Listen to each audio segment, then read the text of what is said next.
Hello and welcome to Setting Yourself Up for Success in 2024. I will just wait for a few people to come online before I start going.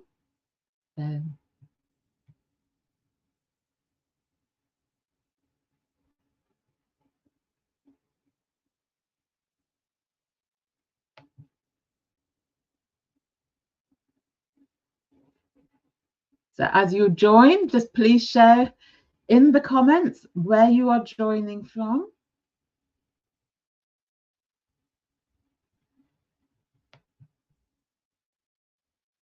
Let me know which part of the world that you are joining from today. Sometimes there's a bit of a delay between getting to see who's online and me speaking, so I will just give it a few more seconds and then I will get going. Those of you who join late will then be able to catch the beginning on the replay.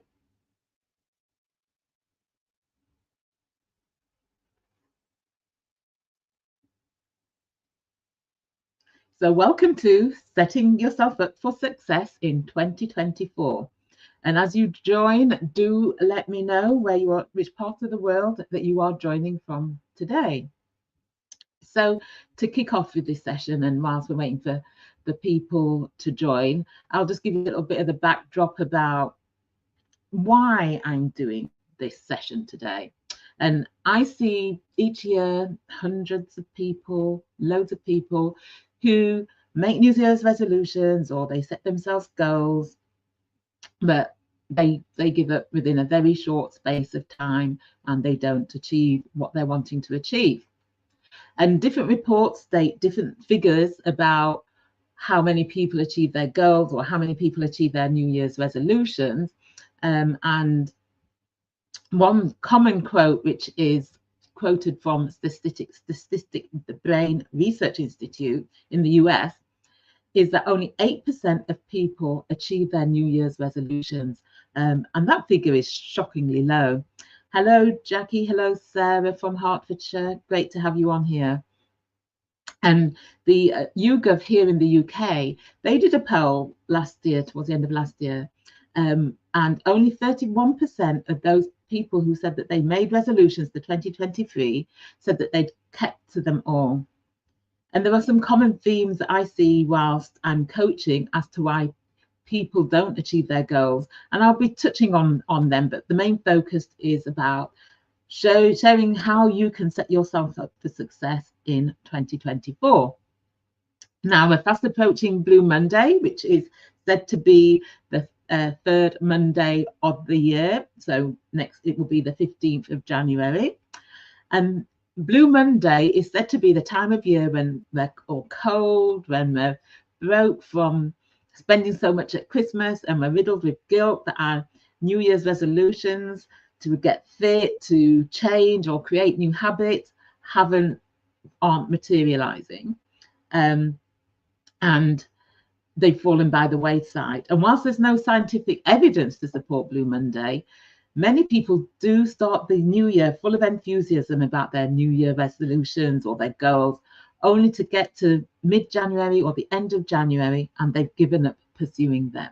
So we've had some more people join. We have Jerissa from Colombia. Hi, Jerissa, and Kimberly from the US. Hi, Kimberly. It's great to have you here.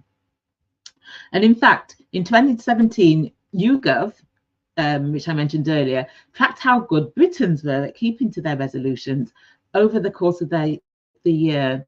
And their results showed that just 6 days into the new year, 1 in 5 people had already failed on some of their resolutions. And so if this is typically you, then what I want to do is I want you to make this year different. And hopefully what I share will help you with setting yourself up for success in 2024 and doing things a bit differently to what you've normally done. And so for those of you who don't know me, who may be seeing me for the first time, I'm Carol Stewart. I'm an executive career leadership coach, founder of the Bounding Solutions and author of the book quietly visible, leading with influence and impact as an introverted woman. And I coach leaders with a particular emphasis on introverted women who are senior leaders to lead with confidence, influence, and impact. And I also provide a range of talks, workshops, and webinars in organizations around career development, leadership development, personal development, inclusion, diversity and inclusion, belonging, and psychological safety. So to kick off, why is it beneficial to set goals? Why is it beneficial for us to set goals? And please share what your thoughts are in the chat. And whilst you're doing that, I'm just going to quickly go over what we're going to be covering. I'm going to touch on why we set goals. I'll be touching on some of the common mistakes that people make when it comes to achieving their goals, and I'll be sharing things that you can do to set yourself up for goal success. And I'm not going to be covering SMART goals and setting SMART goals, etc., because I think most people these days are aware of SMART goals, although they may not be. And if that's the case, do let me know. But I will be looking at more intrinsic things that you can do, because that often goes to the core of why we're not achieving our goals. And so it's beneficial to set goals because it helps to give you a sense of accomplishment and achievement once you've achieved them. You're setting goals gives you a sense of direction, and we are goal oriented. Every day we are achieving some goal or another, even if it's just waking up and brushing your teeth. That is a goal that you have each day to achieve. And so we are goal oriented, and it gives us a sense of direction. It helps to give meaning and purpose to our lives, and it can help to keep us motivated as well. And some of the common mistakes that I see why people don't achieve their goals are that their goals are extrinsically motivating. So they're attaching goals to external things, such as things which are such as like maybe earning a six-figure salary, or something which is extrinsically motivating. But whereas setting intrinsically motivating goals help to keep you motivated when the challenge gets tough. And so thinking about whether your goals are intrinsically motivating will enable you to connect that meaning, that purpose, your values to those goals. And research does show that people who set more intrinsically motivating goals are more likely to achieve them than those who set extrinsically motivating goals. And so if your goal is to have a six-figure salary, seven-figure salary or income, then look at, well, what is the intrinsic motivator behind that, and align yourself to that. So it could be that having that will give you a sense of freedom. It will help you it could be that it will help you to provide for your family. It could mean that by being in that position, it means that you can have more influence and impact and make a difference in your field or in the world. When another common mistake I see is aligning our goals to what other people want of us or expect of us, and not what we personally want. Other things are they're unrealistic, or they're not specific enough. We let ourselves get overwhelmed, self-doubt kicks in. We have shiny object syndrome, and by that I mean we let distractions take us away from pursuing what we want to achieve, procrastination, and losing motivation. But to set yourself up for goal success in 2024, here are some things that you can do which are more intrinsic, which will help you to be more motivated and more empowered towards achieving your goal. So the first thing is about being intentional. Setting an intention and being intentional about the pursuit of your goals is critical to you achieving your goals, because being intentional about it helps you to give that meaning and purpose to it. It helps you to have focus. It helps you to have that sense of direction about what it is that you need to do. And when you're being intentional, get clear about what it is that you want to achieve and why. And as I mentioned about setting intrinsically motivating goals, will make it much more meaningful, which will give it that more, make it more purposeful, and which will help in the times when you meet those obstacles and the challenges to help keep you motivated to work towards the goal. Have a vision for what it is that you want to achieve.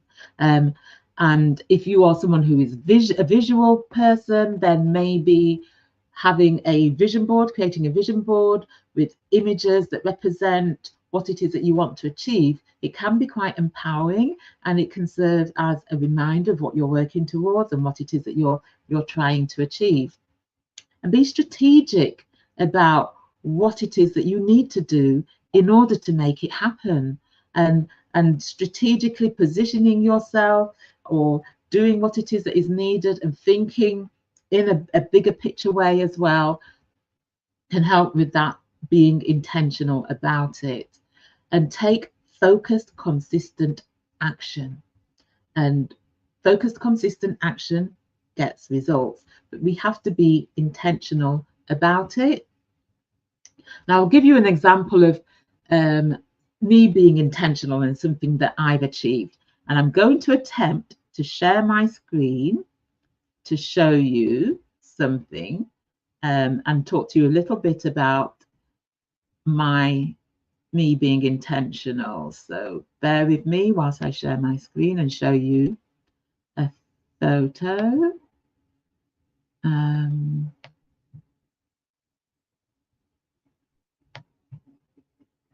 Right.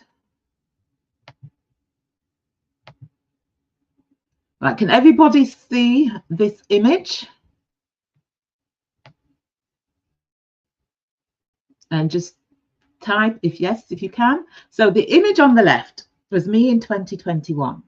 And in 2021, I had recognized that working from home, the way that I was working, I wasn't necessarily looking after my physical self as well as I could.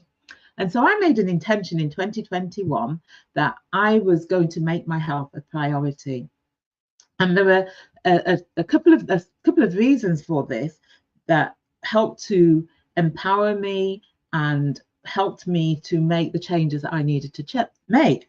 One of them was I had been at a family event, and I was looking at the elder generation, so my parents' generation, looking at, there was my mum and my uncle, my dad's side, my dad's brother, in their 80s, who were quite physically active, mentally active as well. And they were able to move about, go and do different things. My uncle's got an allotment and a garden, and he's works hard in that. My mum, she's quite active in her sort of mid to late 80s, and she's quite active still. Then I was looking at other family members of that same generation who weren't, and I could see the decline in both their mental, in terms of their cognition and their physical health. And that was a light bulb moment for me. And I said to myself that that was me in 30 years' time. I could either go one way, like those ones that were sort of declining cognitively and physically, or I could be like those who were still quite, quite mentally sharp and quite physically active. But I needed to do something about it now. So I set the intention I was going to make my health my priority, and the results on the right were taken in the summer of last year. And that is the result of me being intentional about what I wanted to achieve. I attached the meaning of why I wanted to do it. It was like purposeful as well, because I'm thinking about myself in my elderly years and wanting to be at my best, but I needed to do the work now. So that is just an example of something where I've been intentional and there were quite visible results, just to share to you to see that this, when we are intentional, then we take that focused, consistent action to enable us to achieve what we wanted to achieve. Over the years, I've sort of slipped and slide, but I'm coming up to 3 years now where I have been very intentional about making my health my priority. And I won't go into details of what I did, etc., etc. Maybe I'll share that on another occasion. So be intentional.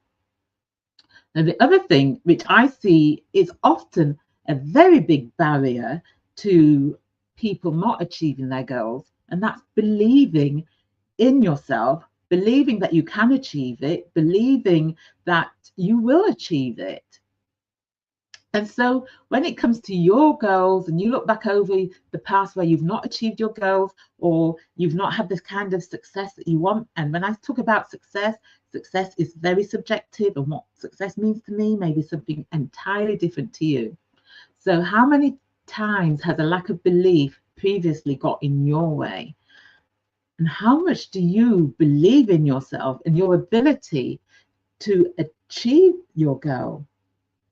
Because without that belief, if you're doing it half-heartedly, believing, oh, maybe I can't do this, or there's too many obstacles, if you're not believing that it can happen, then chances are it won't happen, because we're very much led by what we think and what we believe.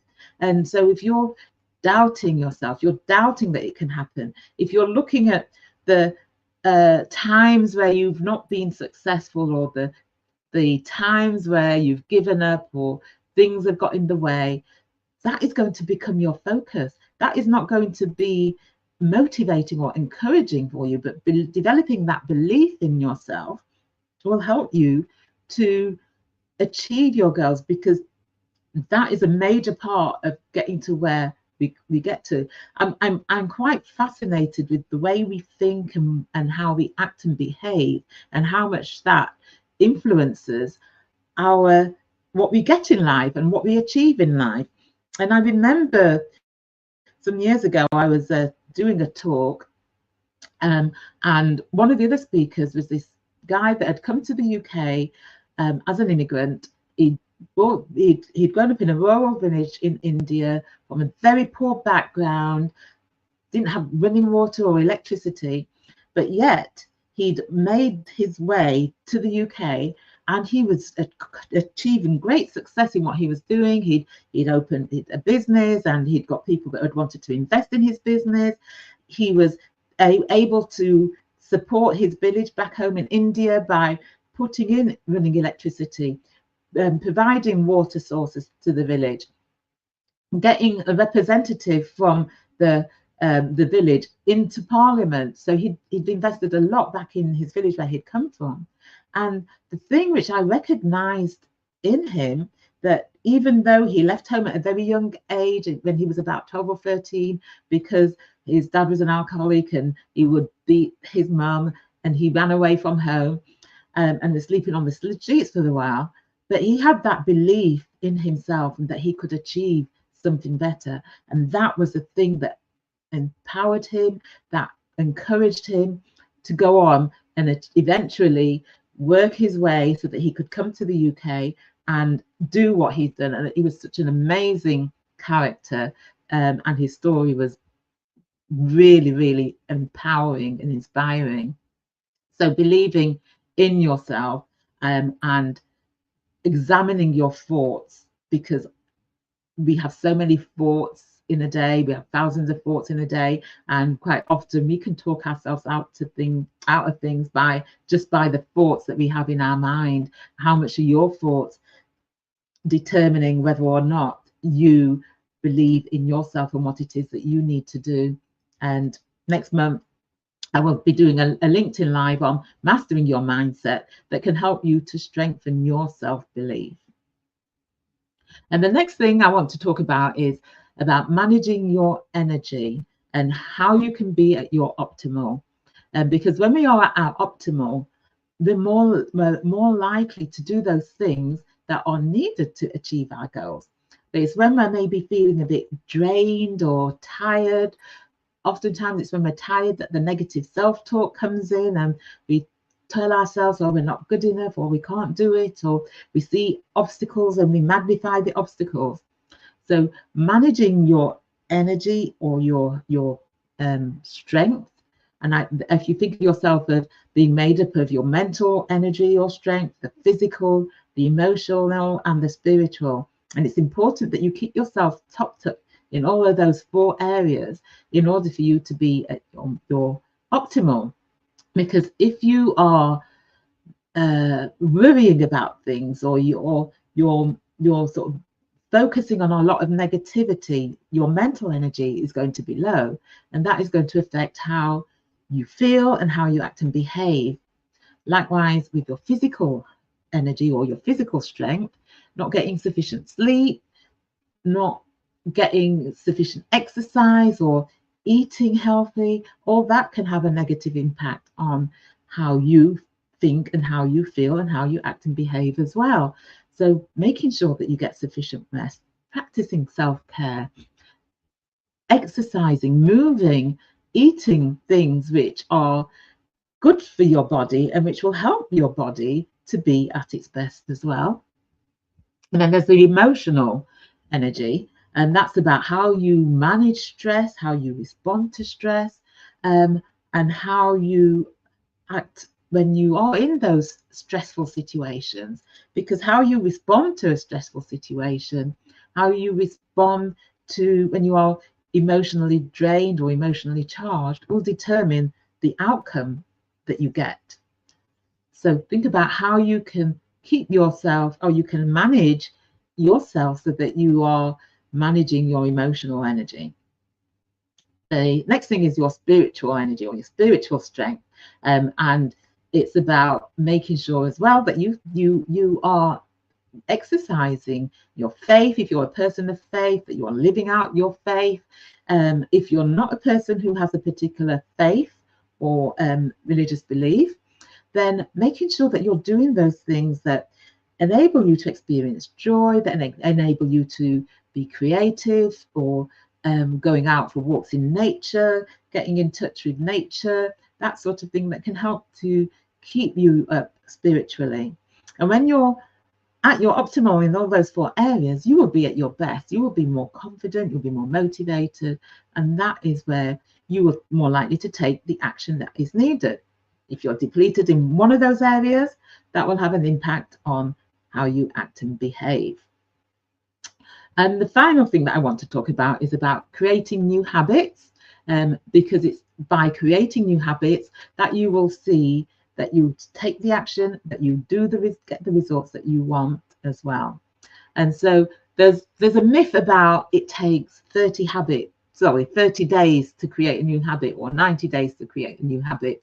And that is a myth, because it depends on the habit that you're trying to create. It depends on the individual. There are so many variables that affect how we create new habits. If things are quite inherent in you and there are deep-rooted issues that have resulted in some bad habits, that will affect you creating those new habits. So you may hear a lot of talk, oh, it takes 30 days to create a new habit. That is a myth, because it can take a lot longer.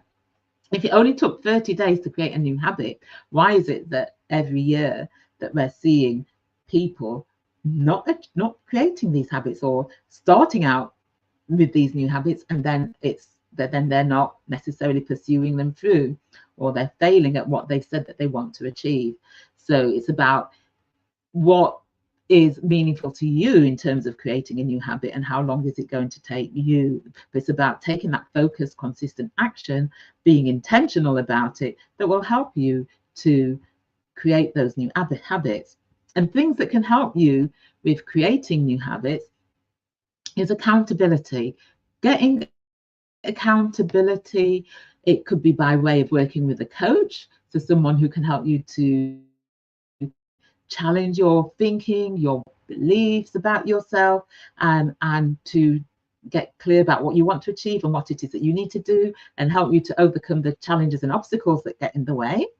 Or you could get an accountability buddy, or join an accountability group. So having somebody who you can pair up with, or join up with, or joining a group where you can hold each other accountable. One of the things that has helped to keep me accountable with my health and fitness intentions was being part of a program, which is a sort of like a rolling 10-week virtual program. And there is a WhatsApp group there for accountability. And every day people are sharing how many steps that they've done for the day, whether they've done the workout for the week, whether they've drunk sufficient water for the day. And that has really helped me to hold me accountable, because every day I know that I'm going to be sharing an update on whether I've done my 10,000 steps or not. And that helps to keep me motivated to make sure that I've done it.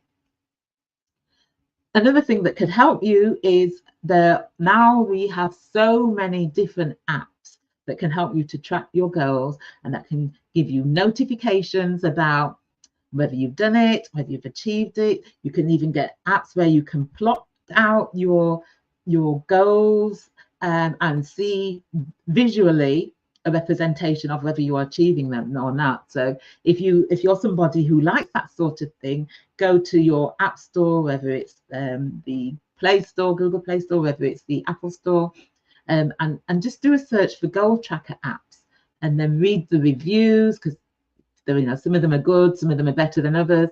Read the reviews to get a feel for how good that app is and whether it serves your particular need. And one final thing before I go is all of you on here will have achieved success in something at some time or another. And I want you to think back to when you have achieved a particular goal, or you've made a new resolution and you've stuck to it. What were the factors that contributed to you achieving that? And then share in the chat, in the comments, what were the factors that contributed to achieving some goal or another that you have achieved in the past. And share it, because that can help other people who are watching this as well think about, well, what can they do? And so, as I mentioned, you will all have achieved something, that whether it's a goal, whether it's New Year's resolution, or it may not even be a goal that you set yourself, but you've achieved success, or what you've determined to be success in one aspect of your life, your career, your business. And what are those lessons that you can learn from that? What was it that enabled you to achieve that? What enabled you to be focused and intentional and believing in yourself about achieving that? And what are those lessons that you can take from previous successes and apply now? And please to share any thoughts, any lessons that you can think of from previous successes in the comments. So to wrap up, I've talked about how you can set yourself up for success in 2024 by being intentional, believing in yourself, and this is a biggie, that believing in yourself, about managing your energy so that you can be at your optimal, and creating new habits. So now that I've shared this with you, what will you do differently so that you set yourself up for success in 2024? And please let me know in the comments, what will you do differently so that you set yourself up for success in 2024? And so for some of you, you may want further support in doing this, and I will be running a webinar on the 25th of January called The #1 Strategy Introverted Women Use to Accelerate Their Influence and Impact as Senior Leaders. And this is for you if you feel invisible, like you're ignored, not seen and not heard, or you find it hard to confidently articulate yourself the way that you would like in meetings, or imposter syndrome, perfectionism and self-doubt has eroded your self-confidence. And you know that you've got a lot of value to add, but you struggle to have the influence and impact that you want. And I will share the link. I will put the link in the comments, and I will also go back and edit the video, the blurb for this video, and I will share it there as well. So you can sign up on my website at that link there. It should come through in the comments. So we've got a comment here.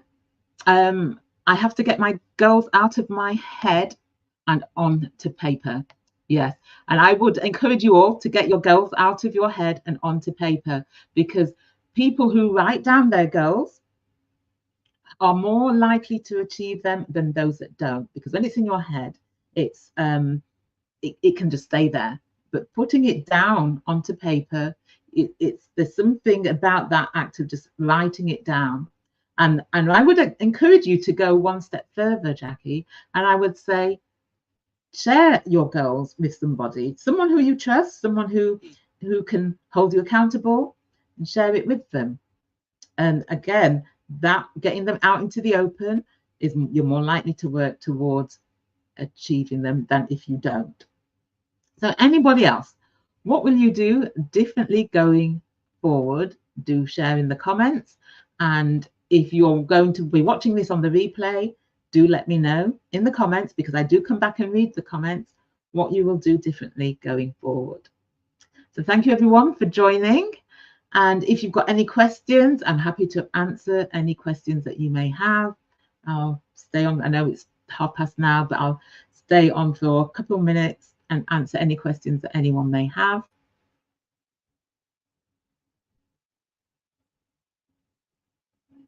Anyone got any questions?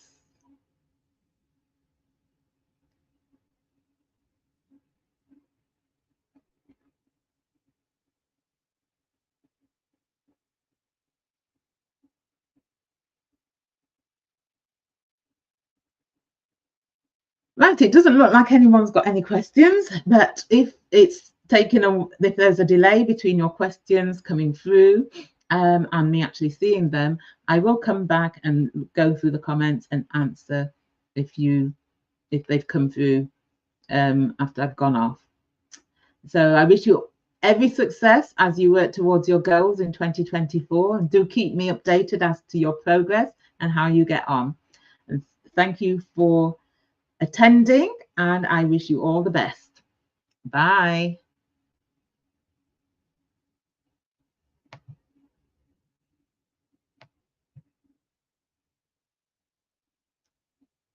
I've got a comment here. I'm planning to do a vision board. Yeah, doing a vision board is very empowering. I haven't done one for a while. I did one about 10 years ago, and it was very empowering. And interestingly, when I revisited it, because I'm going to do one this year, when I revisited it, it was surprising how much of what I'd put on my vision board I've actually achieved. I've got another comment. Thank you, Carol. Great session. You're welcome. I wish you every success with your goals. Bye, everyone, and thank you for attending.